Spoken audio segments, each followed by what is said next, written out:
We need Ramadan because for most of us throughout the year, the dunya takes us over. The dunya makes us heedless.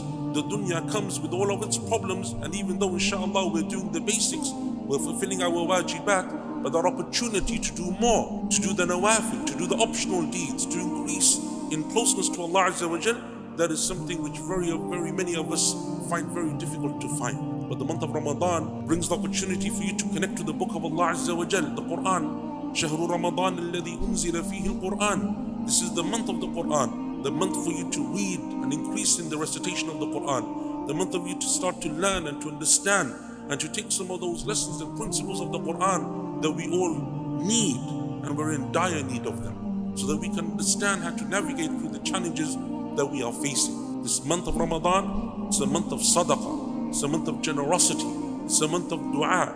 There is no good deed, no major good deed, except that you will find that it is connected in one way or another to the month of Ramadan. It is the month of dua. This is the month that you ask Allah for everything that you need, that you turn to Allah Azza wa Jalla. You show to Him your need and your poverty, not only for yourself and the challenges that me and you are going through, but for our brothers and sisters across the world, for the ummah at large. It is the month of dua.